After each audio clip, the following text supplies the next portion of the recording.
Bonjour YouTube, bonjour les amis, belle journée de printemps, on jardine et puis on regarde les performances évidemment des panneaux solaires et qu'est-ce que ça donne avec le leasing social électrique. On regarde ça. Alors c'est une journée particulièrement propice puisque aujourd'hui on a pas mal de soleil et là eh bien, je produis avec ma petite pergola solaire eh bien, plus d'électricité que je n'en consomme avec ma maison en ce moment. Voilà, comme vous voyez, ma pompe à chaleur eh bien, n'est pas en marche. Hein. Il fait relativement doux dehors, donc effectivement en termes de consommation d'électricité, ma maison là, il y a peut-être une télévision qui marche en ce moment, on va peut-être se mettre à cuisiner, mais sinon il n'y a pas trop de consommation. Alors on a eu la chance de bénéficier du leasing électrique social, hein, donc on a pu prendre une EC4 et on va voir eh bien, tout l'intérêt des panneaux solaires pour la recharge. Mais avant ça, on va regarder déjà ce qu'on consomme en ce moment avec le compteur Linky à cause des appareils de la maison. Voilà, donc en défilant ici sur plus et moins, j'ai la puissance apparente soutirée. Alors moi je suis en triphasé, hein, 18 kVA, donc là j'ai le total. Et bien en ce moment effectivement je consomme rien parce que les panneaux solaires suffisent eh bien, aux besoins de consommation de la maison. D'ailleurs si je regarde la production actuelle, je suis à peu près à 3-4 kW. Bon, il n'est pas encore midi, mais je devrais pas tarder à approcher le pic de production. Donc c'est le bon moment pour recharger la voiture électrique, bien sûr. Alors pour les besoins de la vidéo, j'ai un peu tout mis par terre, hein. Je vous rassure, c'est pas si bazardique quand même d'habitude. Alors je me suis amusé à mettre ce câble sur une prise connectée ici, dont on peut contrôler les horaires à distance, c'est-à-dire lancer ou pas la recharge ou pas du véhicule. Ça c'est un câble, alors avec le véhicule il n'y avait pas de câble fourni pour recharge à domicile, donc j'ai acheté un truc pas trop cher. Donc voilà, hein, c'est un type 2. Et il suffit ici de le brancher. Hop, c'est parti. Clac. Normalement, ça doit faire bip ici, voilà. Donc voilà, la charge est en place. Je ne sais pas si vous avez entendu le petit loquet, un petit loquet qui se met pour qu'on ne puisse pas arracher le câble comme ça d'un coup d'un seul. Et donc, on va aller voir ce que ça donne sur le tableau électrique. Alors, il y a ici évidemment un petit témoin qui dit que la charge est en cours. Allons-y. Donc là, on voit effectivement que on consomme bien de l'électricité qui vient du réseau. C'est-à-dire que les panneaux solaires produisent, mais ne suffisent pas à alimenter à la fois la recharge du véhicule électrique. Donc je suis quand même obligé d'aller tirer un petit peu d'électricité du réseau.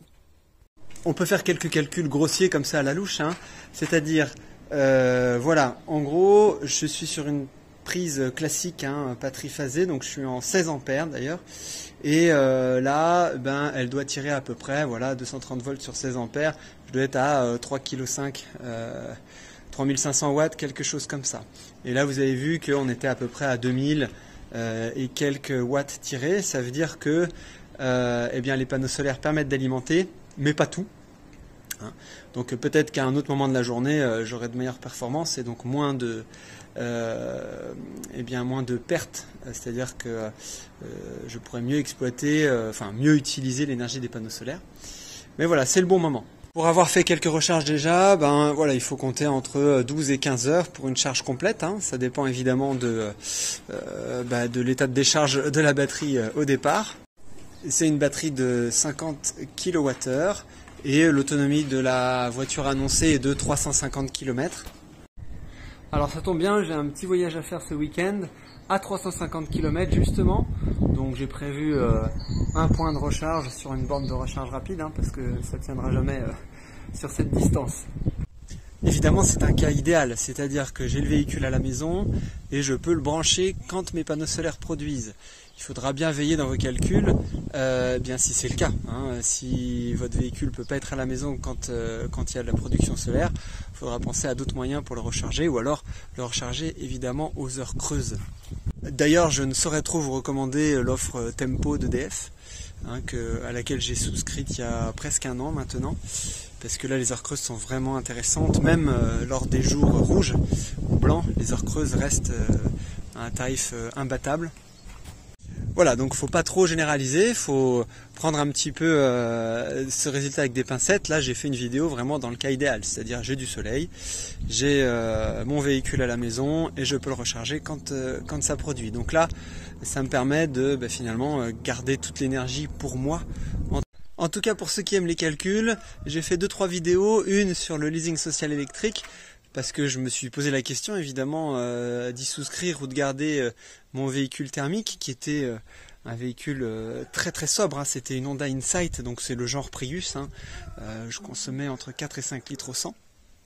Mais voilà, en faisant les calculs, je mettrai le lien dans la description, mais en faisant les calculs, effectivement, rien que le prix de l'essence et de l'entretien, qui était très raisonnable, hein, Honda c'est quand même très très fiable, eh bien le leasing social était plus intéressant en ramenant tout au mois, hein, prix d'achat et prix de revente du véhicule d'occasion inclus. Donc voilà, on a fait ce choix-là. Voilà. D'ailleurs, dans la vidéo en question, je me suis amusé à estimer les économies que je ferais en rechargeant la voiture à domicile. Alors, il faut savoir que pendant la production des panneaux solaires, alors, il faut savoir que ça ne change pas non plus énormément, puisque le leasing social, c'est 15 000 km par an maximum. Voilà, donc ça veut dire, si on prend entre 15 et 18 kWh au 100 km, voilà, ça fait seulement... ça fait pas non plus 1000 recharges du véhicule, ça fait pas non plus un nombre énorme de kilowattheures. Et si on les paye, alors soit on les paye pas avec les panneaux solaires, soit on les paye à 10 centimes voire moins grâce à Tempo par exemple, EDF Tempo, et bien mensuellement ça n'a pas un énorme impact. Donc la feuille de calcul, je vais peut-être la mettre aussi en description.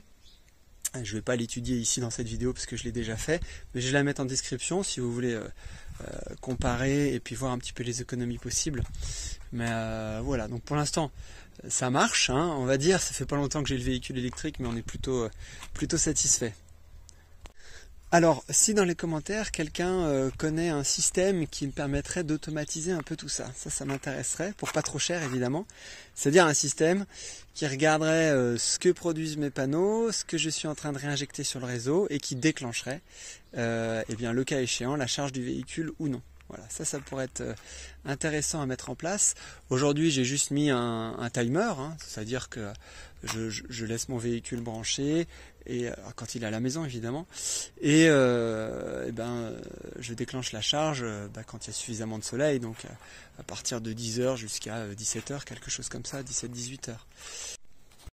Je vous remercie de m'avoir écouté, et je vous souhaite de bonnes vacances pour ceux qui ont la chance d'être en vacances. À bientôt! J'oubliais, j'ai un site internet aussi, je mets le lien dans la description. Il y a mes vidéos qui sont répertoriées, donc vous pourrez plus facilement trouver votre bonheur, notamment le tableau pour le leasing électrique. Et voilà, il y a aussi les autres vidéos YouTube qui sont répertoriées. Et également le code promo chez Mon Kit Solaire, si vous voulez vous équiper en panneaux solaires pour avoir une petite réduction supplémentaire. C'est dans la description, motclair-mks au moment d'acheter les panneaux. Ça fera une réduction supplémentaire. Voilà, je vous remercie pour votre attention. À la prochaine.